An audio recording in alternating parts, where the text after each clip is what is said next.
our first Sunday. At alam ko, ang AS ay wala pang sweldo. Tama? Hindi ko alam yung ibang company. Meron na bang sweldo ang NXP? Wala pa po. So, maintindihan namin kayo. Like what? May sweldo na? Si Sheila, may sweldo na? Wala pa. So, lahat tayo ngayon ay medyo alam ko yung mga mukha niyo kung masaya ang bawat isa. But still, God continued to give us the provision. Kahit yung last minute na budget natin, umaabot pa rin, di ba?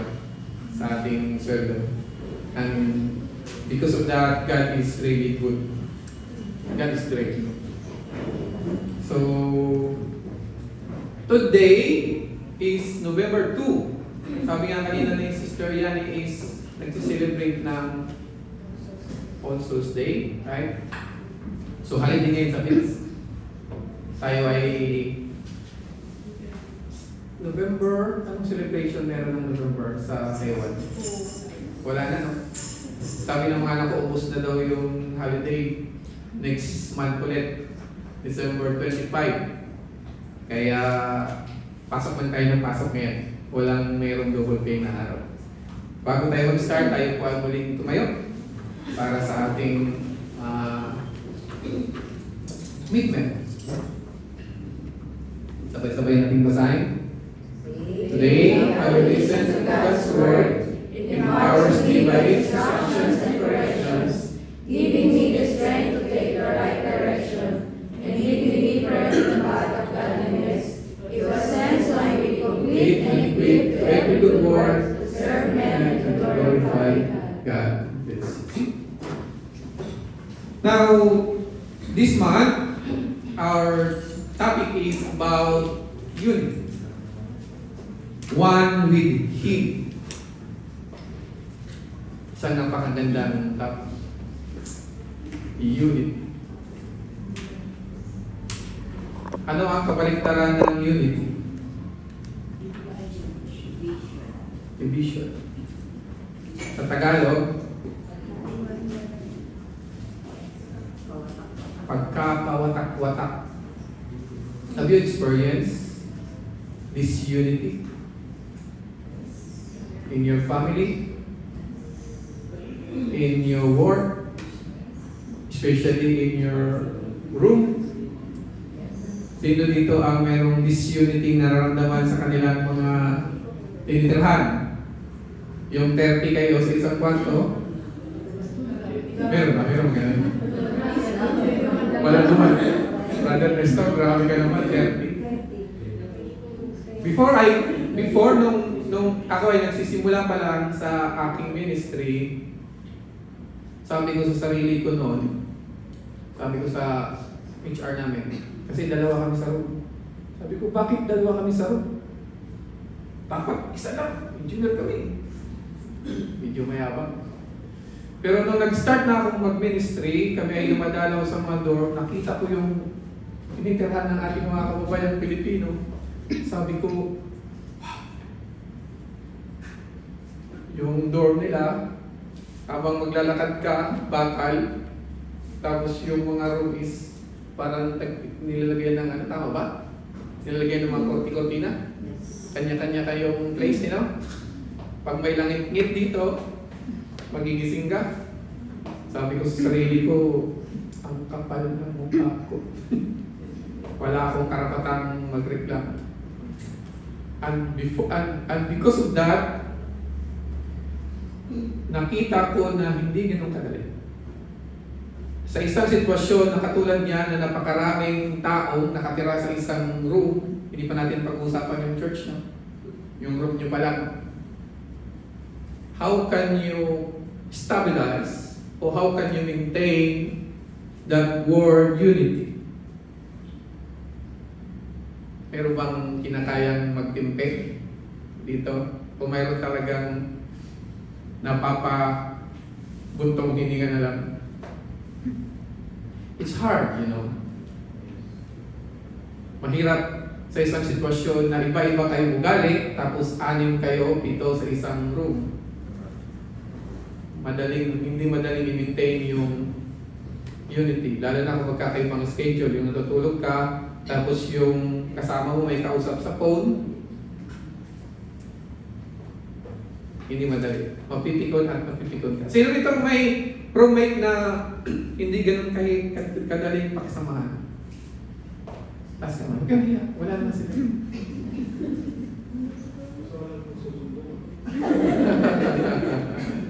So praise God dahil konti lang.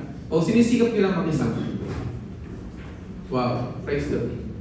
Now because we are Christians, we have the capacity na kayanin. Right?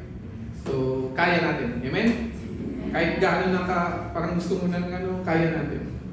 Because we are commanded to unite.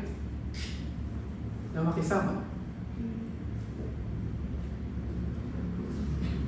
To be in Him as one. Now, open your Bible. And before that, tahan natin yung yan.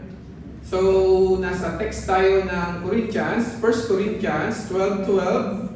At sabi doon, for as the body is one and has many members, but all the members of that one body being many members and all the members of the body, through they are many, are one body, so is also Christ. We are one body in Christ. Yan yung ating tema ngayong umaga nito. But ang pag-usapan natin for today is about the prayer of Jesus. May mga Bible kayo. Pag may Bible kayo, sundan natin, no? Open your Bible in the book of John 17, chapter 17, verse 20 to 24. Now, narinig niyo na ba yung kwento about sa isang worship director o worship leader at saka yung isang pastor na nagkaroon sila ng disunity. Nagkaroon sila ng parang division, mayroon silang pagtatalo. At dahil doon, nagkaroon ng epekto every time na mag-worship sila. Sabi sa week 1, sabi doon, the pastor preaches a sermon on commitment and dedication. At the end of the service, the choir director leads the congregation in hymn, I shall not be moved. So ang topic ng pastor is commitment and dedication. Kailangan mo mag-commit, mag-act, mag-dedicate yourself. Sabi naman ng worship director, I shall not be moved. Hindi mo ako kaya. Sa week 2, sabi doon, the pastor preaches on fighting and gladly giving.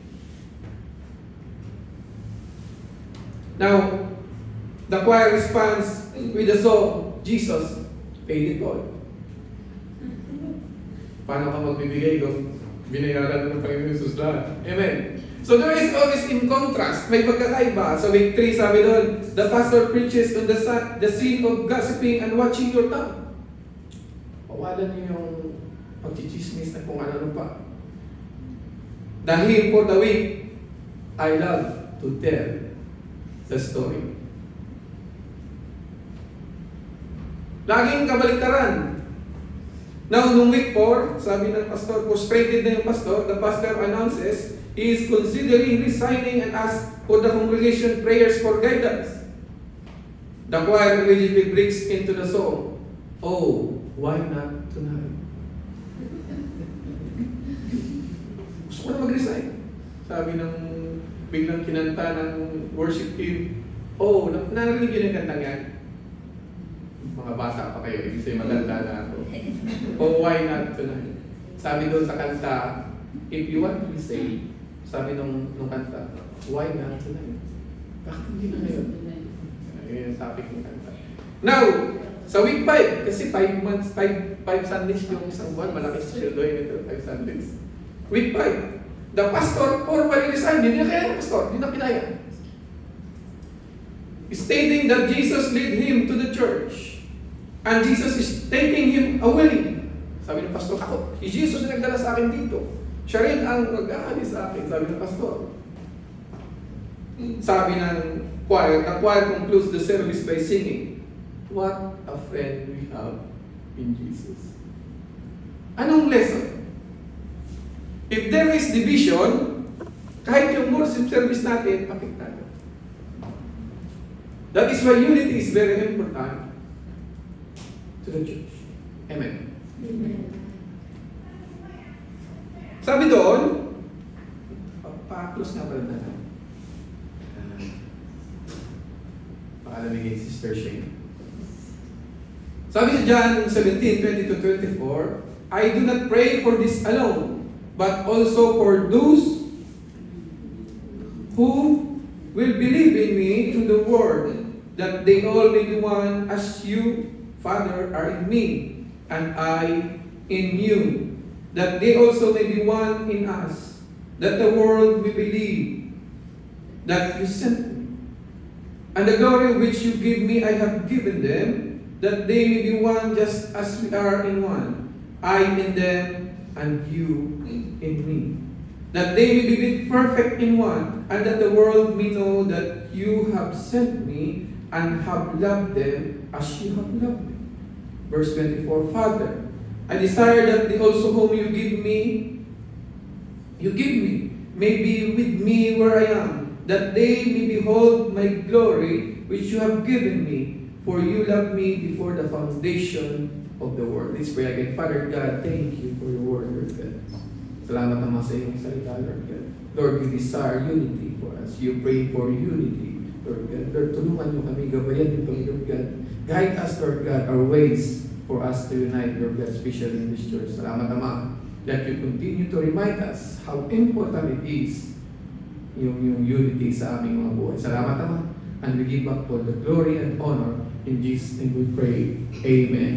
So the context of this verse is that before Jesus was crucified, before, yung day before na crucified siya, he was in the upper room. Andun siya sa upper room and he was teaching. Doon niya hinugasan ng paa yung kanyang mga disipulo. Doon niya itinuro yung napakagandang katuruan. Now, from the book of John 13 up to 17, kung babasahin nyo, ito yung mga tinuro ng Jesus. Ito yung tinatawag ng upper room teaching. Kung mayroong Sermon of the Mount, mayroon ding upper room teaching.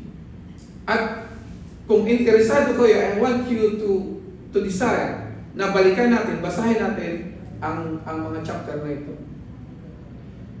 And in the final chapter, in chapter 17, siya ay nanalangin. Pinanalangin niya ang kanyang sarili, pinanalangin niya ang kanyang mga disipulo, at sa verse 20, pinanalangin niya ang kanyang mga believers. So right before, Jesus was already praying for us. Si Panginoong Jesus ay nanalangin na sa atin. Imagine going to the cross, mamamatay ka na, and you still have the desire to pray for others.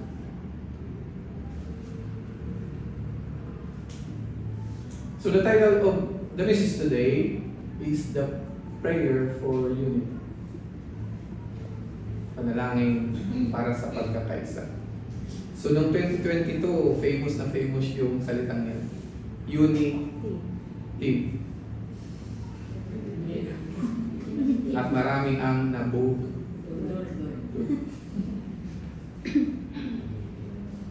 Unity. Napakahirap i-maintain ng salitang unity. Kung titingnan natin, based on our politics, isang taon, 2 years lang yata, hindi na-maintain, right? In our spiritual life, there are also struggles to maintain unity. Even in church, maraming pagkakawatak-watak. To tell you frankly, this is my last message from my previous church. John 17. Ano ibig sabihin? There is division? Yes. Because it's really hard to maintain unity. Nung ito ay aking pinag-aaralan, na aking puso ay sobrang nalulungkot at sobrang nababagabag na marami akong mga naaalala, nare-recall ng mga bagay-bagay. Imagine that this specific chapter ay transisyon ng pagpunta ko sa Logos Church. Di ba yung mga bagay na parang naging transition ng buhay mo, nare-recall yun sa isipan mo. Hindi ko siya makalimutan. And the topic is all about unity. And then I go away. It hurts, but still, God has a plan for us, have a purpose for us. I'll be a little bit emotional with this topic. Pwede niyo akong sabayan na maging emotional. So this morning, we will be emotional. Mag-emote tayo pare-pare.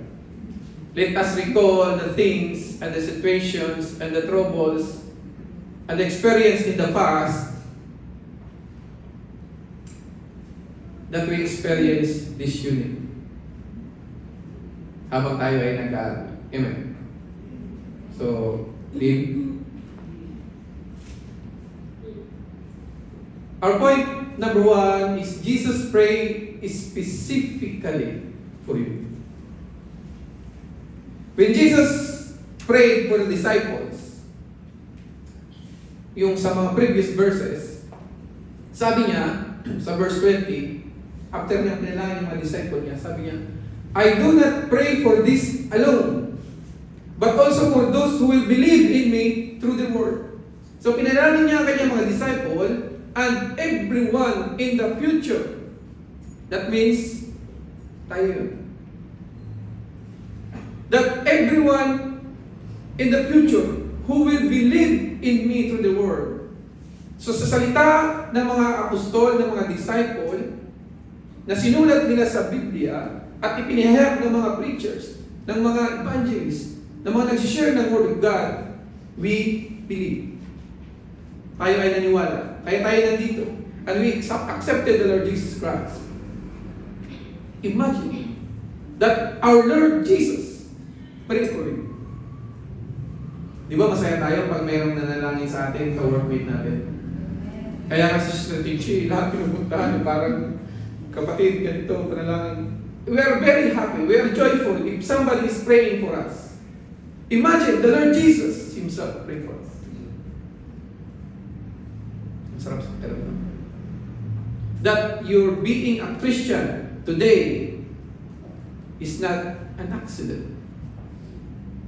That the Lord Jesus is praying for you 2,000 years ago. How wonderful it is. Masarap na malaman na ang Panginoong Jesus mismo ay pinanalangin tayo. Jesus' prayer extend beyond the disciples who were with Him in the upper room. So mayroon kasama niya doon yung kanyang mga disciple. Ilan sila? Ilan sila? 11 na lang. Kasi si Judas. Yung topic natin last week, si Judas, wala na. 11 na lang. He include every future believer up to the present day. Hindi mo maiwasan umitiin pag naisip mo na, wow, Panginoon Jesus, pinalangin pala ako. Hindi lang yung lola ko na nalangin sa akin. Hindi lang yung ka-workmate ko, yung nanay, tatay ko, yung boyfriend, girlfriend ko, yung asawa ko, yung mga kapatid ko. The Lord Jesus Himself was praying for me. He prays for those who will believe in Him to the word of the disciples. He lifted you up in prayer before His death, knowing you would one day come to faith. He lifted you up in prayer. Jesus already knew that you will come. Advance na niya tayo pinanalangin. Palagpakan na natin ang Panginoon para di ko paano yung kasiyahan na ako pala ay pinanalangin. Napaka-personal ng Panginoon Jesus. Specific. Niya akong pinanalangin. He lifted you up in prayer before His death, knowing that you would come to faith. Point number 2, Jesus prays for a divine unity. This is a different kind of unity. This is not yung unity na meron lang sa atin, physical. But this is a divine unity. There is a spiritual part of it. This is a spiritual substance of it. Sabi sa verse 21, that they all may be one, as you, Father, are in me, and I in you, that they also may be one in us, that the world may believe that you sent me. So sinasabi dyan na yung unity na to is about the Father and the Son. Kung gaano sila ka-close. Ito yung unity na meron tayo kay Kristo. And the glory which you gave me, I have given them, that they may be one just as we are one. So papasok dito yung Trinity. The Father and the Son is one. Sabi niya, we are one. Ito yung kanyang panalangin sa Ama. I in them and you in me. That they may be made perfect in one, and that the world may know that you have sent me and have loved them as you have loved me. So this kind of unity is a divine unity because it is compared, tinulad ito ng Panginoon Hesus sa kanyang pakikisa sa unbreakable. Nai-imagine ba natin na yung unity na meron ng Ama at ang Panginoon Hesus mabibreak? Hindi, right? But imagine our unity with somebody else. It is breakable or not? Breakable. Baka ngayon merong malapit nang mag-break. And I pray na huwag naman tuluyan mag-break. It's breakable. Hindi ito yung unity na pinag-usapan natin. It's unity about the Father and the Son. Unbreakable unity. So what is the nature of the unity? The unity that mirrors the perfect, intimate relationship between the Father and the Son. It is mirror. Nananalamin sa perfect, intimate relationship between the Father and the Son. Naalala niyo yung kwento ng prodigal son? Diba? Kung gaano kamahal ng ama yung anak. Na kahit gaano pa kawalang iya yung anak, still the Father is willing to welcome the Son. Yan yung gustong ituro ng Panginoong Jesus. God is showing us the heart of the Father. Yan yung puso ng Ama. At yun yung nakikita ng Panginoong Jesus sa unity na mayroon sila ng Ama. Perfect and intimate relationship. What do you mean by perfect? Walang bahid. Perfect. What about intimate? There is a very close relationship. A spiritual ones rooted in a shared connection with God through Christ. Yung koneksyon natin sa Diyos sa pamamagitan ni Kristo. Yun yung gustong unity na pinalangin ng Panginoong Jesus para sa kanyang mga believers. Sabi sa Ephesians 2 verse 18, for through Him we both have access by one Spirit to the Father. Dahil sa banal na Espiritu na ibinigay niya sa atin, nagkaroon tayo ng access sa Ama.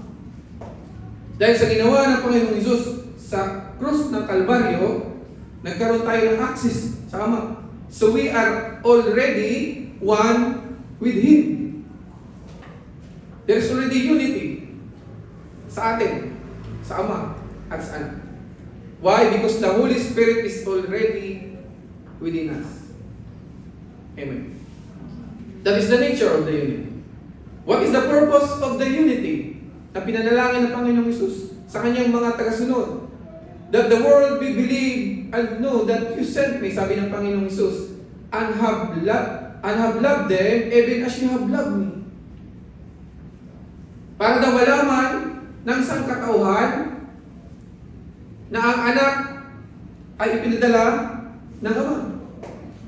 Sabi sa John 3:16, for God so loved the world that He gave His only begotten Son, that whosoever believe in Him should not perish but have everlasting life. Yan yung gospel. Yan yung message na dinala ng mga apostol, ng mga disciple, na isinalin sa atin, na ibinigay sa atin for us to believe.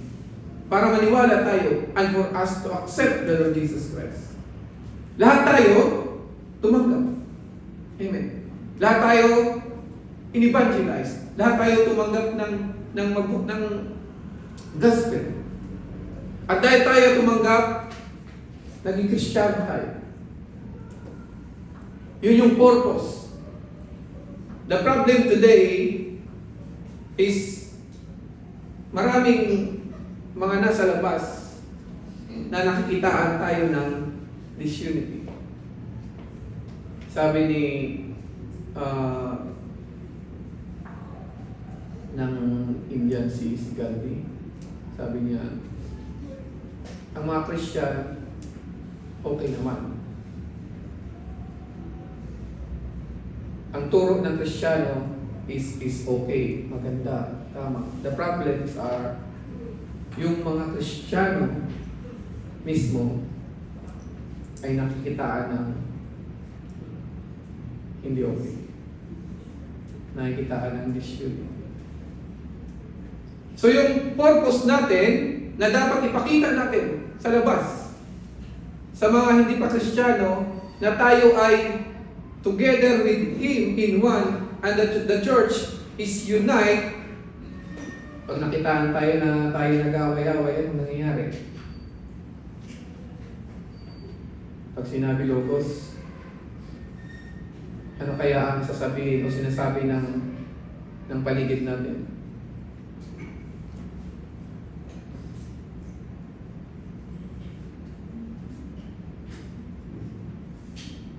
Pag sinabi mo, pag tinanong mo sa sarili mo, ano ang naiambag mo sa unity ng church?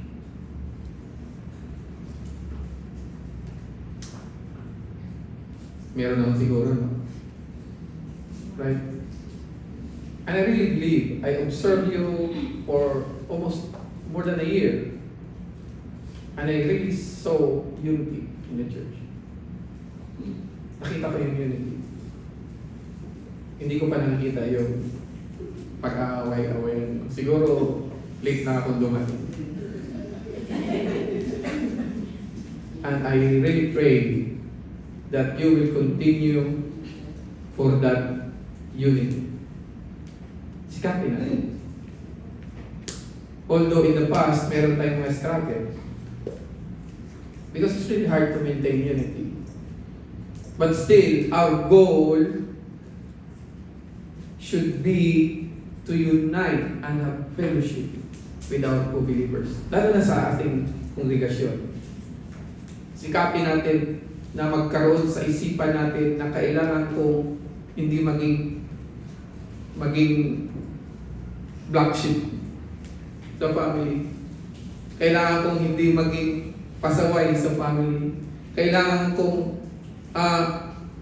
sumunod sa family. At maybe masasabi ko sa sarili ko na hindi ako naging cause ng problema sa family.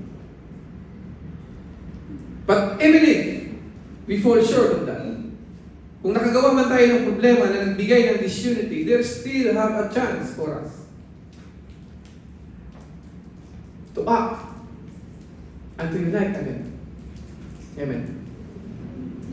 Gumawa ng paraan, magpatawad, humingi ng tawad, for us to unite again. Dahil napakahalaga ng unity na yan. It is a compelling witness to unbelievers through the gospel of Christ. Ano ibig sabihin yan? Na ito yung maging testimony natin that Christians are united. But look at our surrounding. Maraming mga Christian nag-aaway-away. Hindi nagkakasundo. Nakikita natin maraming nagtitipat. Remember, Catholic are also Christian. Pero yung kapitbahay mo,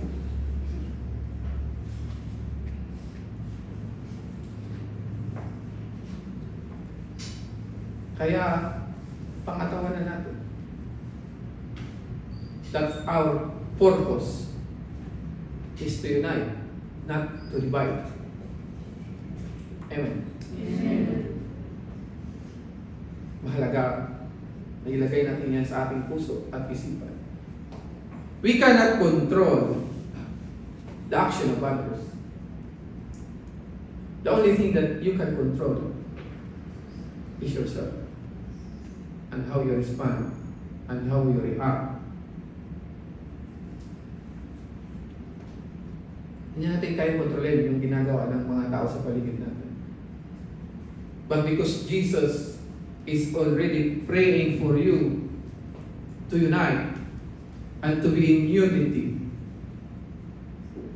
huwag natin sayangin ang kanyang panalangin. Remember always that Jesus is specifically praying for you, for us. Pagka tayo meron na talagang gusto ng suntukin, gusto ng sigawan, gusto ng ang mga Kristyano daw hindi nagmumura. Pero minsan meron bang Kristyano nagmumura? To be honest, meron pa. Marami pa rin. Pag dumating ka sa point na yon, na nandoon ka na sa maximum tolerance mo, magbuntong hininga ka at sabihin mo, ang Panginoong Jesus, inalangin niya ako. Hindi mo na kaya. But when you remind yourself that Jesus, our Lord and Savior, is praying for us to unite, kakayanin mo. Amen. Alam mo yung parang gusto nang sipain yung bed? Kasi nagtutulog ka, nagbabalot ng box.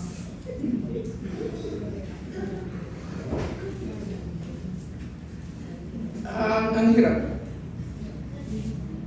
Continue to remind yourself that Jesus was specifically praying for you. That is the word of God Himself. That is the word of our Lord Jesus Christ Himself. That will be our witnesses. That will be our testimony. Sabihin ng kasama mo, si Brother Franz, kahit anong gawin ko, di talaga lumalaban. Di talaga nagagawa. Ang grabe magtiis. Ang sarap sa pakiramdam. Tapos ikikwento niya doon sa isang kasama niya, si Brother Melvin, kahit gano'n daming naririnig, kinakaya niya pa rin. Si Sister Juhara, huwag kayong tumingin sa akin, i-example ko. Kahit hirap na siya, kaya niya pa rin magtiis. Si Sister Tichi, ang daming lumalapit sa kanya, hindi niya nga naman panalangin yung kanyang sarili, pilit pa rin niyang pinanalangin ang mga kasama. Si Sister Abby, gusto niya isa-isa.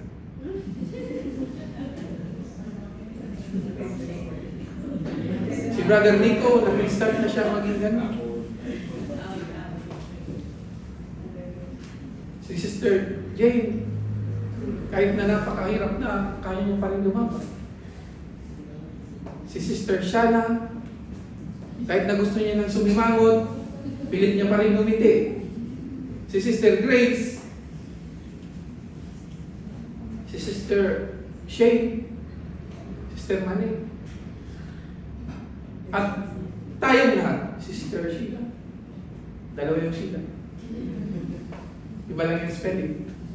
Tayong lahat, we strive to unite. Sinisikap natin. At ang ating bisita ngayong umagang ito, si Sister Jen. Hindi madali yung mga pinagdadaanan ng bawat isa. Hindi madali yung pinagdadaanan ng ating mga kapatid. But still, our testimony is very important for the people around us to see that our purpose is not to divide. That our purpose is to unite. And I continue to pray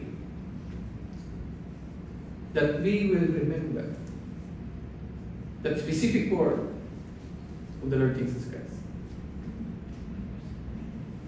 Now, the basis for unity, the intimate and perfect oneness between the Father, the Son, and the Holy Spirit. Kung papansinin natin, Jesus is tackling about the Trinity. Kung paano nag-unite yung tatlong yan, the Father, the Son, and the Holy Spirit. That they are not the same, but they are one. The Father is not the Son is not the Holy Spirit is not the Father, but they are one. Yan yung Trinity. Sabi doon sa Matthew 3, verse 15 to 17, when he had been baptized, Jesus came up immediately from the water, and behold, the heavens were opened to him, and he saw the Spirit of God descending like a dove and alighting upon him. And suddenly a voice came from heaven saying, "This is my beloved Son, in whom I am well pleased." Ibig sabihin, sa sitwasyon na yan, the three persons in unity is present. Andyan ang Panginoong Hesus. He was baptized by John. Nagbukas ang langit. Nagsalita ang Ama at bumaba yung Holy Spirit.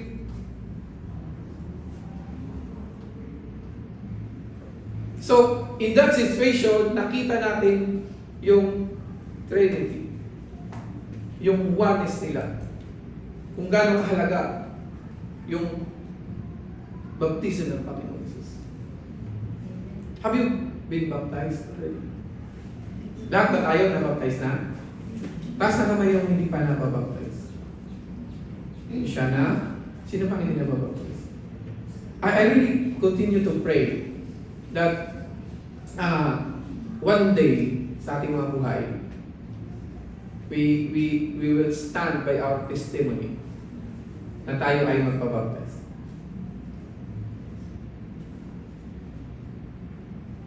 Because that is our testimony to tell the world that we believe and we accept the Lord Jesus Christ. I encourage you. Now, napakalaga yung intimate, perfect oneness between the Father and the Son and the Holy Spirit. Nakita natin yung sa Trinity. Now, asaan tayo doon? Sabi niya, this spiritual unity is not simply about agreeing or getting along, but about experiencing a deep, selfless, and others-centered connection with God and one another. Hindi siya self-centered. Ito ay others-centered. Ibig sabihin, mas pinapahalagahan mo yung kapwa mo kaysa sa sarili. Other-centered. Selfless. Hindi mo tinitingnan yung sarili. Yung kapakanan ng sarili mo. Lagi mo kinukonsider lagi yung kapakanan ng neighbor mo, ng kapwa mo. It is a unity rooted in love, truth, and God's grace intended to serve as a powerful testimony to the world. Napakahalaga na may pakita natin sa mundo that we are united. Amen. Sa pamilya mo, ipakita mo na mayroon kang sense of unity. Hindi ka sulsol. Ang hirap pag nasa work ka, may lumapit sa'yo, si ano mo, chinichismis na naman ako, ganyan. Tapos ikaw pang Kristiyano sabi, ano ba naman yung babae yan? Ano mo yan? Sulsul. Naging sulsul ka pa. No. Remind yourself, you are not a sulsul.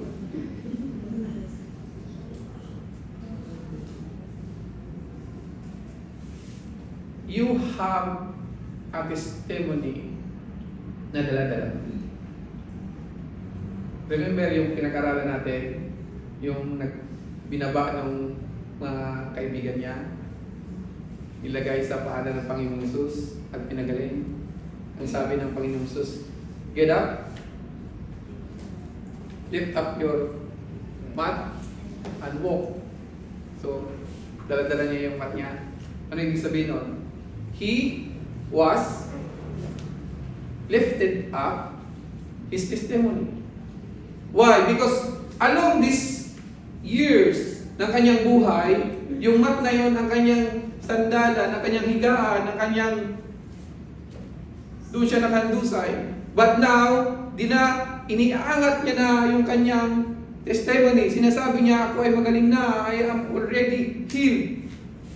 So kung ano man ang meron tayo sa mga buhay natin, even the past negative situation na nangyari sa buhay natin, yung mga maling nagawa natin sa ating mga buhay in the past, that will be your testimony. Although nakakahiya man, ang sabi diyan, you must lifted this testimony up para makita ng mga tao that you are not the one na kilala nila dati. That you have been transformed already by the blood of the Lord Jesus Christ. I believe that we are transformed. Taas ang kamay ng mga hindi pa naramdaman transform na sila. We are transformed already.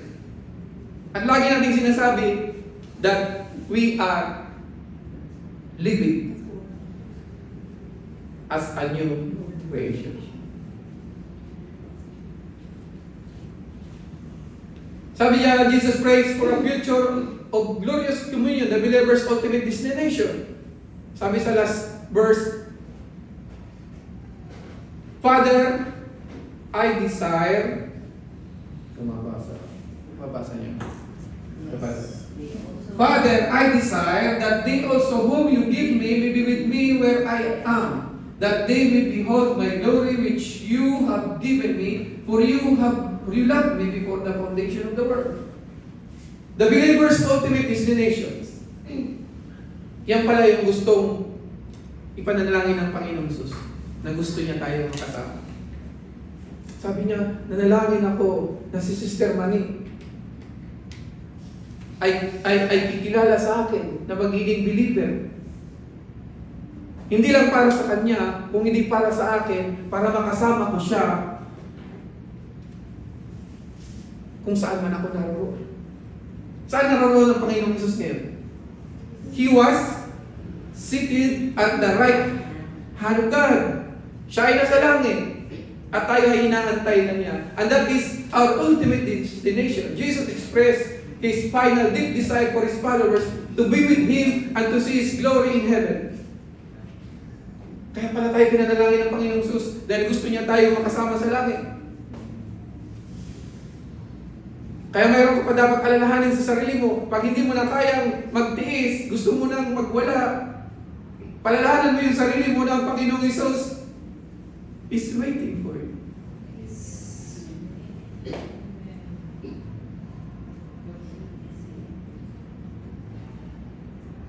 The source of this hope, this promise grounded in the Father's eternal love for the Son, existing before the foundation of the world.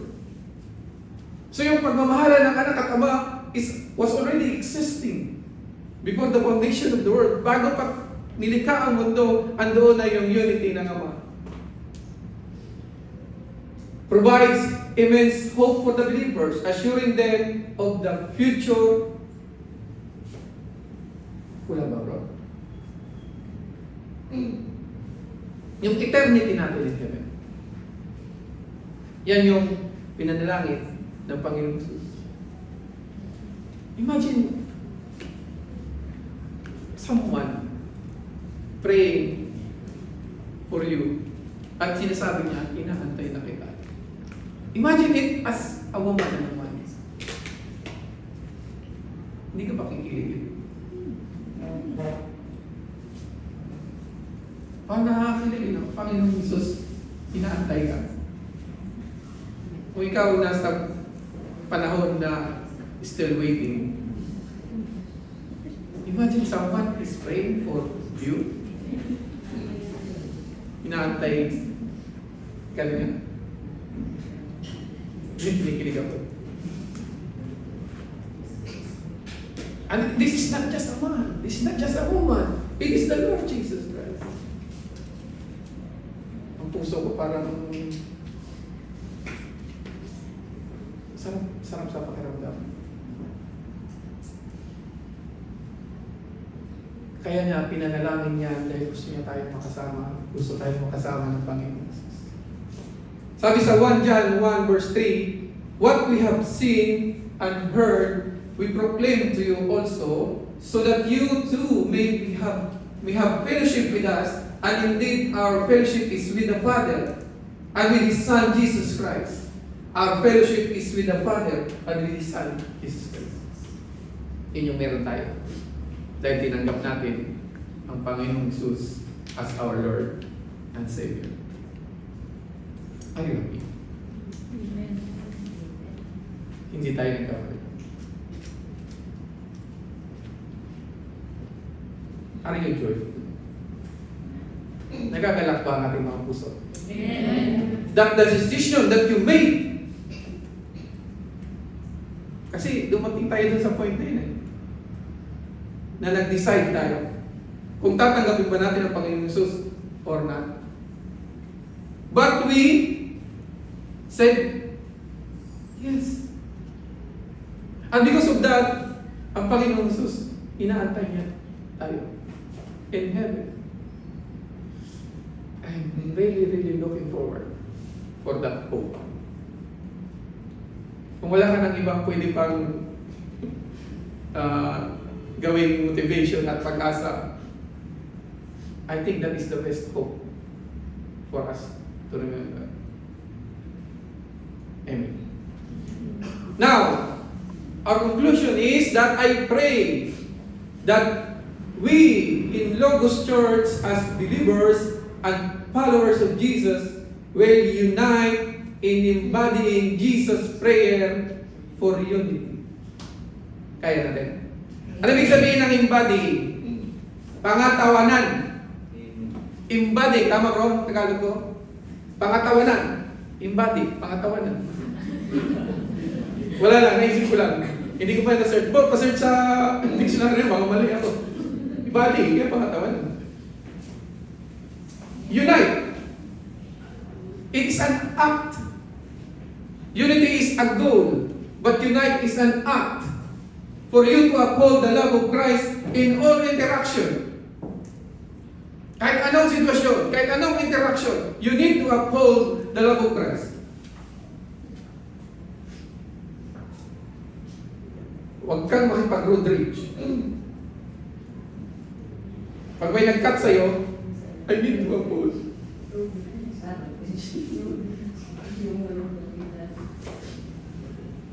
Nurture a spirit of humility and forgiveness.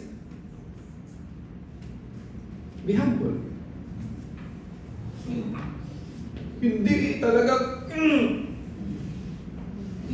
kagigil. Hindi ko kaya. Tiniis ko na siya ng isang buwan.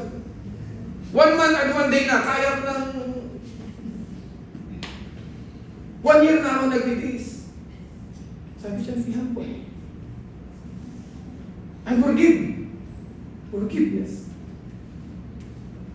It is our action. Ito yung kailangan natin gawin para marating natin o ma-meet natin yung unity na tinatawag na yan. Imitate Jesus, servant leadership. Paano ba ang Panginoong Isus nagsiserve? Servant leadership. He chose to be a servant, not to be a master. Even if he was the master. Kahit siya yung master, siya yung naghugas ng kamay, ng paa ng kanyang mga disipulo. Servant leadership. Trust in the Holy Spirit to guide our path to oneness. Napumitiyak na ako. Nagdadalagay, nagbibinata. Nalala ko tuloy si CK. Trust in the Holy Spirit to guide our path to oneness. Now we have the Holy Spirit. Amen. We should trust the Holy Spirit. Ano ibig sabihin? Paano mo ba pagkakatiwalaan yung Holy Spirit? Ano ba yung meron sa Holy Spirit? He is meek. Ang Holy Spirit hindi yan nagsisigaw. He is gentle. The Holy Spirit comfort. The Holy Spirit guide. He's a comforter. The Holy Spirit counsel. He's the counselor. He's our guidance. He is our light. That is the Holy Spirit. At ang Holy Spirit, pag may problema, hindi siya sisigaw. He will just whisper to you. Yani, ganito. Sharon, ganito. Sunday, ganito. Gawin mo. Kaya na maraming kang dala-dala. Kaya Sister Babs, ang hirap mag-decide. Dahil yung decision mo pwedeng mag-divide. But still, I pray that God will give you the wisdom for His goal to unite.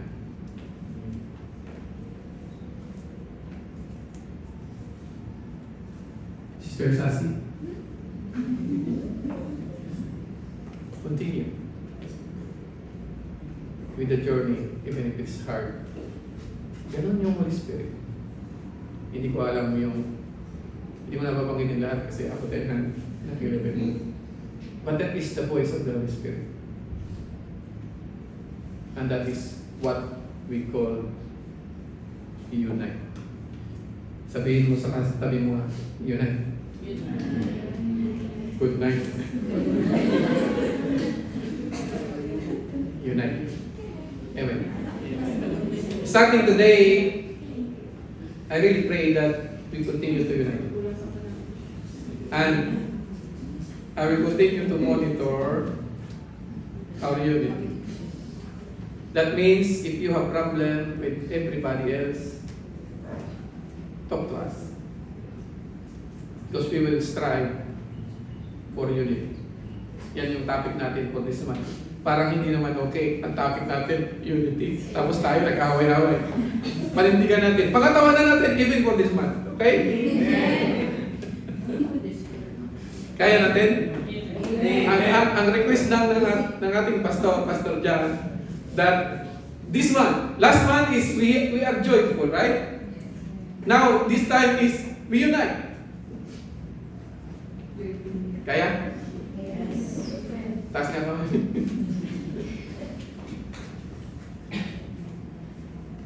I really love teaching. Pag mga ganito yung topic. Although it is hard, parang ang hirap niyan yung ituro. Joy. I start to cramp. Nagka-cramp na rin ako minsan yung paano mo tuturo. But still, God is really good. At pag nakikita ko kayo that are very enthusiastic. Yung nagdi-desire talaga na makinig at matuto, I really feel blessed. Pag tinitan ko yung mga mukha nyo, nakaganyan. Kahit na umihikap na, ginaganon yung mga mata. Nakaka-bless. Huwag lang sana muna kayo matulog. Okay? Let's stand this time.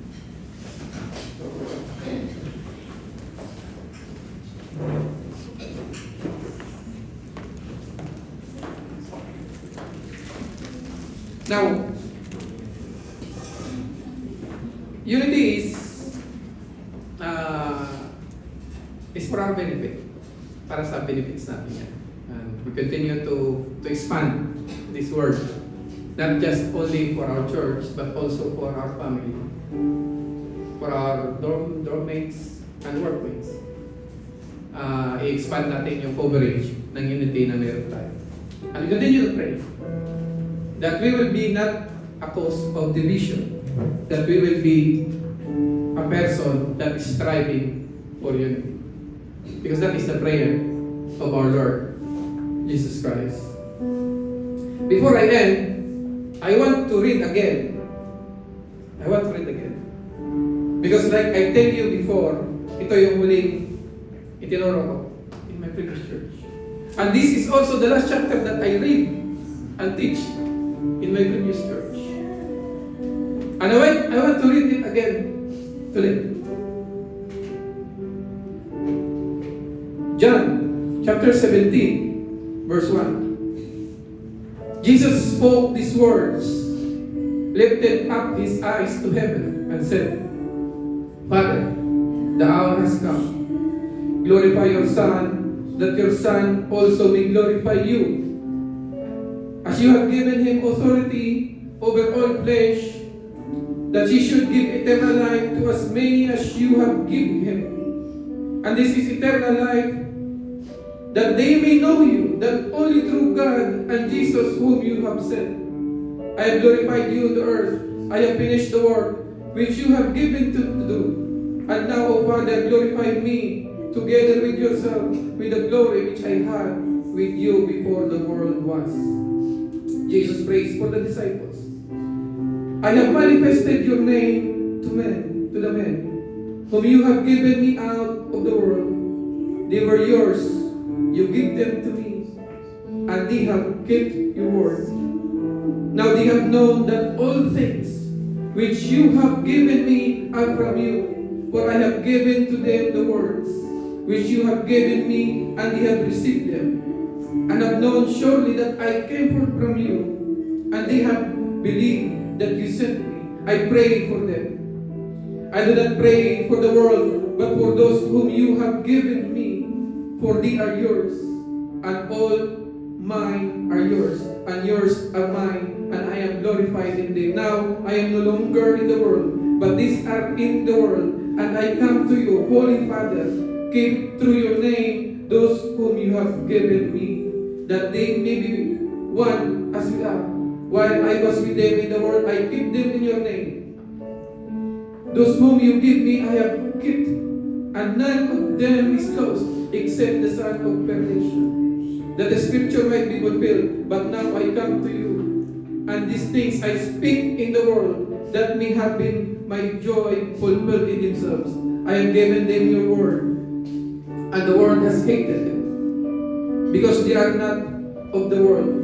Just as I am not of the world, I do not pray that you should take them out of the world, but that you should keep them from the evil one. They are not of the world, just as I am not of the world. Sanctify them by your truth. Your word is truth. As you sent me into the world, I also have sent them into the world. And for their sakes I sanctify myself, that they also may be sanctified by truth. Jesus pray for all believers. Jesus pray for you. I do not pray for this alone, but also for those who will believe in me through the word, that they all may be one, as you, Father, are in me, and I in you, that they also may be one in us, that the world may believe that you sent me, and the glory which you have I have given them, that they may be just as we are one, I in them, and you in me, that they may be perfect in one, and that the world may know that you have sent me and have loved them as you have loved me. Father, I desire that they also whom you have given me may be with me where I am.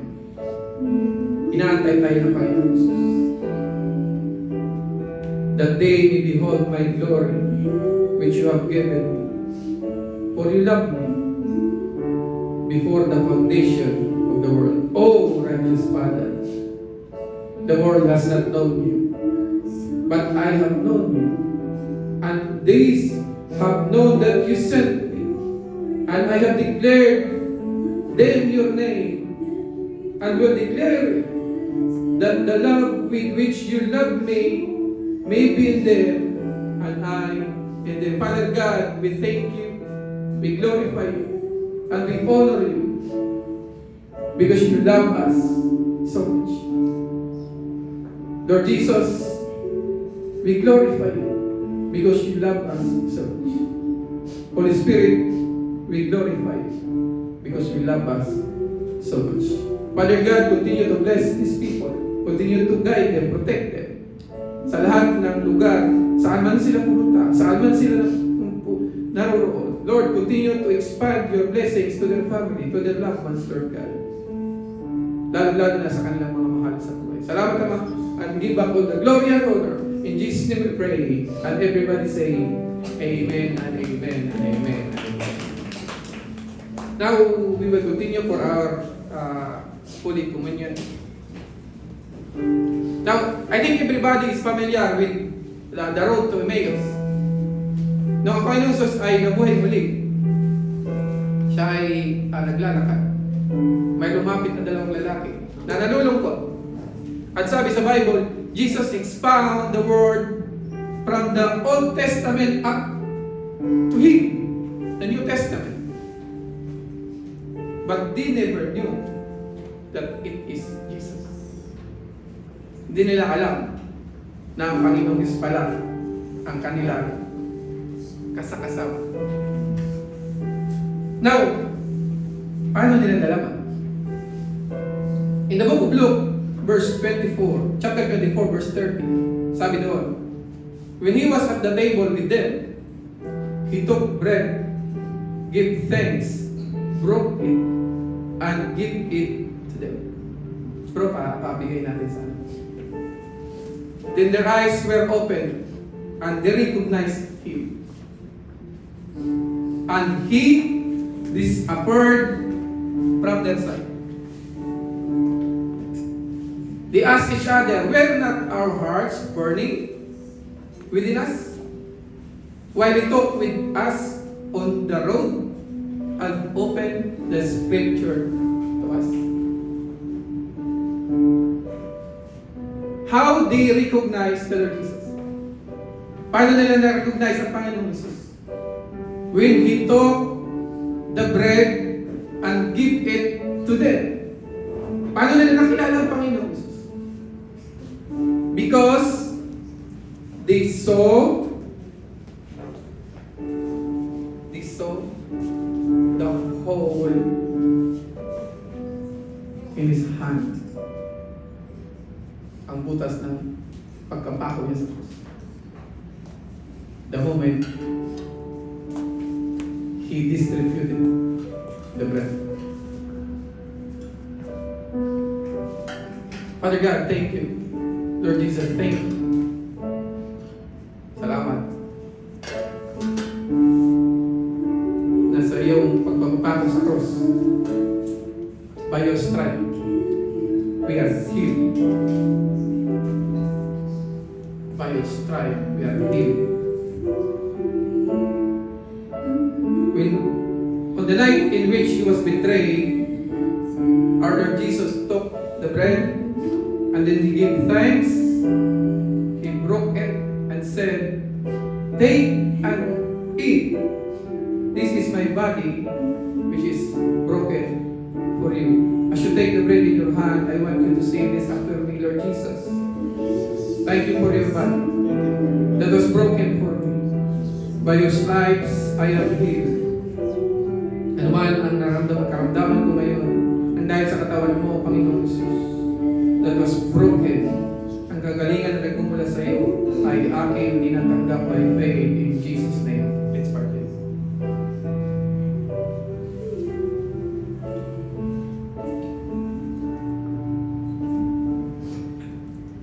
God cannot release healing in the body of a sinner without a righteous foundation, but God has found the ransom.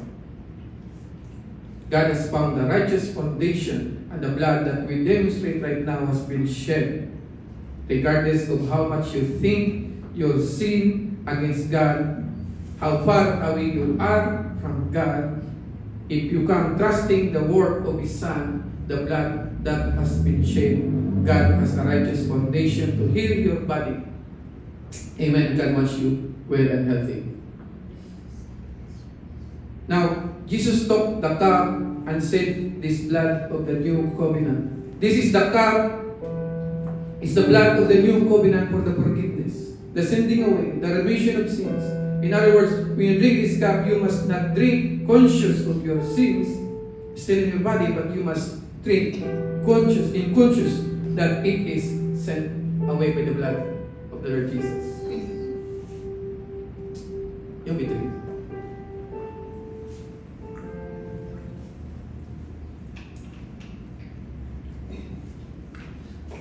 Mga kapatid, I think there is misconception nung sinabi na that we should drink o should partake in the communion na alam natin sa mga sarili natin that we are really worthy. Because there are mga sitwasyon sa buhay natin that we really feel unworthy.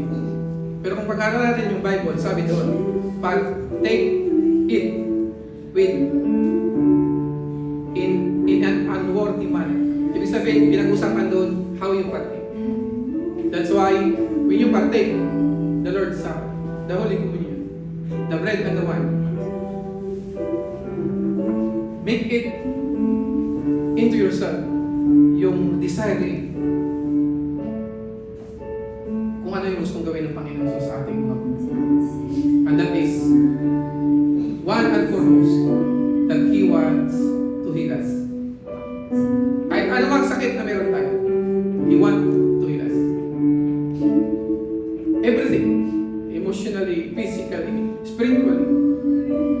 By His stripes, we must declare to ourselves that we are healed. Amen.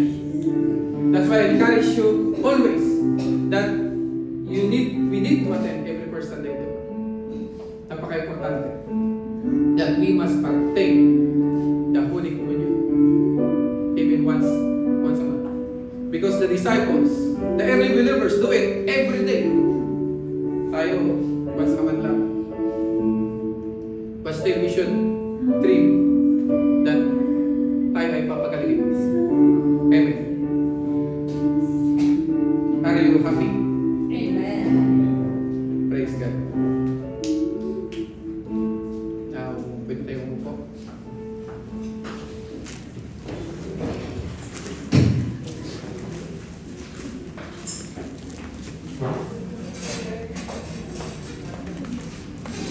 Ayun, praise the Lord.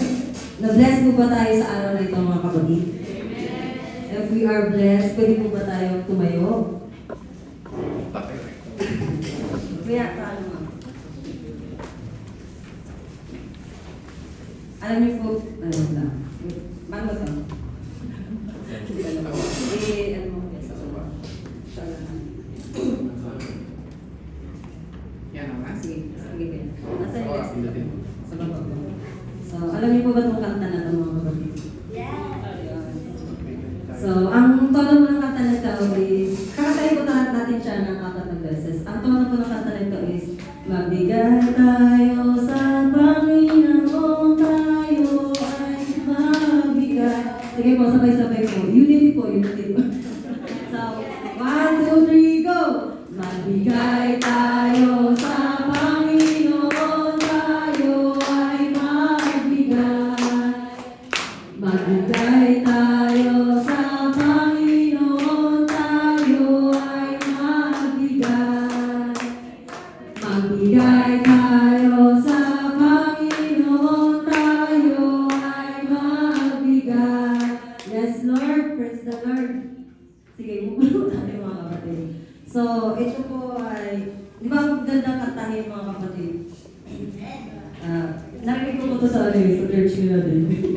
Sabi ko, hindi sila nag-export, nagsasalita dito sa unahan. But, ito yung pinapakanta nila. So sa ating tithes and offering po mga kapatid. Yan, tithes and offering. Sinasabi, meron po, sa Old Testament po mga kapatid, ang tithes and offering nila is under the law of Moses. So, it's an obligation po ng mga kapatid sa mga Israelites na kailangan po talaga nilang magbigay ng kanilang 10%. Yun po yung, ano po yung paraan nila sa mga Israelites na pagbibigay po mga kapatid.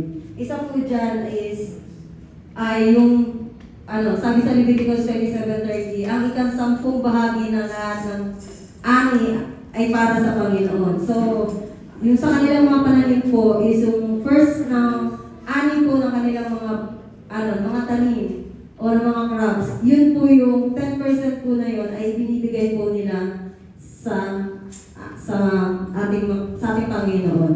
So, sa New Testament naman po is nawala na po yung law of Moses. Ito na po yung giving grace and willingness. So, hindi na po yung law ang inaanad doon, kundi yung willingness sa ating mga puso, mga kapatid. At isa sa inahalimbawa ni Apostle Pablo, mga kapatid, na sabi nga sa Corinthians 2, Corinto 9:7, ang bawat isa sa inyo ay magbigay ng aayon sa sariling kapasyahan na walang pagkatubili at hindi sa pilitan. Dahil mahal ng Diyos ang mga nagbibigay ng may kagalakan. So, ang tanong po mga kapatid, may malaking tanong po. Dahil hindi na ito under ng Old Testament, kailangan mo po pa ba magbigay ng 10%? Ano pong sagot mga kapatid? Yes, of course po. Kailangan po natin magbigay ng 10%. Hindi po nawala ang 10% sa Old Testament. Nandun pa rin po siya sa New Testament. But, mas lalong pinagaan ng ating Panginoon. Nung dumating ang ating Panginoon, mas pinagaan niya yung 10% sa Old Testament. Tinanggal niya. Inalis niya po yung 10%. Bagos, ang sabi ng Panginoon, magbigay kayo ng naayon sa sariling kapasyahan nang walang pag-atubili at hindi sa pilitan. So, hindi na po obligado silang magbigay. Kumbaga, hindi sila sa pilitan kasi sa Old Testament, kailangan mo magbigay. Yun yung test ng faithfulness mo sa ating Panginoon. But, when the Lord come po mga kapatid is, nandyan na po yung binigay sa atin yung grace, yung grasya mga kapatid, na magbigay ka ng naayon. Ito po yung kung natingin unity po mga kapatid is, nandyan din ang halimbawa ni Apostle Pablo ang mga Macedonia.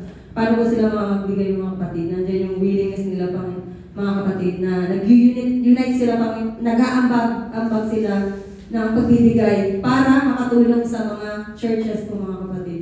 Diba na pagdating in unity, isang big example po mga kapatid ang pagbibigay ng mga Macedonia. Yun po yung halimbawa ni Apostle Pablo sa mga Corinto. So, may pangako po ang ating Panginoon mga kapatid. Sabi niya dito sa kasunod po ng 2 Corinthians 8, at magagawa ng Diyos na ibigay sa inyo ang higit pa sa inyong mga pangangailangan para sa lahat ng panahon ay maging sapat kayo sa lahat ng bagay at lagi ninyong matutulungan ang iba. Diba yun pong promise of the Lord, mga kapatid? Sa oras ng ating kagibitan, meron tayong Panginoon na handa tayong tulungan. And is living testimony po mga kapatid na sa akin po mga kapatid na nandyan po mga kapatid na before last month po nag-vacation po ako. And wala po akong magplano-plano mga kapatid na magbakasyon. So dahil alam ko naman po na imposible sa akin kasi kaunti lang. Kasi ngayong month na lang po ng parang October. So nagpaalam po ko. Parang kakunti na lang yung kasi mostly kasi sa company natin, kailangan advance magpaalam. At syempre lahat po tayo na magbabakasyon, kailangan meron tayong savings na pang-support sa ating pamilya. So, isang living testimony ko sa akin mga kapatid na, magbabakasyon ako, wala akong ipon para kasi magba-birthday na yung anak ko, 1 year old. And sabi ko nga, hindi, i-provide ko na yung pangangailangan nila para makasupport dun sa pang 1 year old. But, habang tumatagal po mga kapatid, nandun yung ulo, pag nanay ka na, nandun na yung ano mo, yung gusto lang, gusto ko yung pag first birthday ng anak mo, nandun ka din. So, ayun po mga kapatid, and first October, kailangan mo mag-tithes and offering. Sabi ko, Lord, uunahin kita kahit na marami akong, dahil di ko alam nakikita kung anong magagastos ko sa Pilipinas. So, I trust in you and I know as a worker, I know the obligation of pagdating sa tithes and offering. So, alam naman natin na pag inunan natin ang ating Panginoon, nandyan na siya ang magbibigay ng lahat. So, sabi ko nga sa sinahod ko, ang una kong ginawa is 10%. Ano po yung binawas ko? 10%, the rest is yun na yung inuwi ko sa Pilipinas. But praise God po ng mga kapatid, yung ibinalik sa akin ng Panginoon ay sobra-sobra pa. At sapat at may sobra pa. And nandiyan mga kapatid na sabi ko nga, pili ko naman ang yaman ko dito. sabi ng nanay ni Dave, sabi niya, Nak, bilang ako ng planggana, yung makapal daw. Sabi niya, Nak, bakit naman anim ang planggana? Sabi ko, isa lang. Sabi ko, mas may discount dun sa anim eh. So, makapal siya, tuwa siya. Sabi niya, oo nga na, kaya yaman, parang yaman mo kasi Sabi ko, nandun na yung kumbaga na nandun ako sa Pilipinas mga kapatid, kahit na alam ko kakaunti lang yung dala ko, but hindi ko yun inisip na kakaunti lang. Because, wala akong inisip na kapatid. Dahil naniniwala ako sa puso ko na nandyan si Lord na magpo-provide ng mga pangangailangan sa mga gagastusin ko. Hindi ko alam kung anong gagastusin ko kasi si Lord lang may alam nun. At alam ko, may nakalaan doon si Lord na pera na ibibigay ko.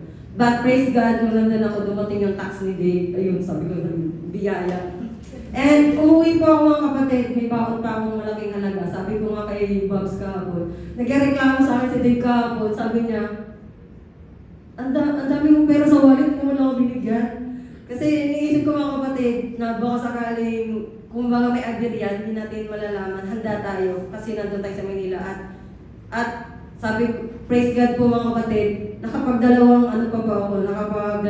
aeroplano, back and forth. Tapos mula dun sa Isabela, hindi ako nagbas, nag-aeroplano pa din ako. Sabi ko, grabe si Lord, yung blessing niya sobra-sobra. And at the same time po mga kapatid, nakapag-iwan pa ako ng simula ni Dave na negosyo. Magpapatayo na po sila ng kiskisan kasi sa probinsya ko kasi is yung taniman nandun na.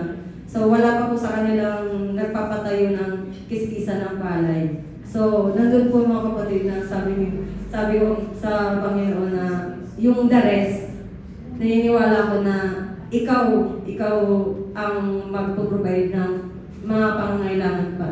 Yan, praise the Lord mga kapatid. Nawa sa ating lahat, lagi po natin unahin ang ating Panginoon in times na mayroong mga trials natin. Hindi man natin alam nakikita. Siyempre bilang mga nanay, nandiyan na po isa na po yung problema natin is yung pagbabudget ng ating mga gastusin. Dahil hindi lang po, kung baga tayo dalaga dati, hindi lang po yung pamilya mong susuportahan, but savings po ng ating mga anak, sa mga insurance, nandyan po, marami pa kung tutusin, kulang po, pero sabi nga, hindi natin nakikita kung ano yung pangangailangan pa natin bagkus atin ipanalangin sa ating Panginoon na siya na ang babahala dahil siya ang nakakita na lahat. So, sige, amen po mga kapatid, at atin po ipanalangin ng ating tithes and offering. Yes, Lord, ang namin makapangyarihan sa lahat. Hallelujah, Panginoon. Tunay, Panginoon, na napagkadakila mo, Panginoon, Lord God. Lord, sa araw na ito, salamat sa iyong mga salita, Panginoon, na inahayag mo, Panginoon, sa bawat isa, Lord God. Hindi lang sa akin, Panginoon, bagkus pinaalala mo sa amin, Panginoon, kung paano magbigay, Panginoon. Nandiyan yung willingness namin, Panginoon.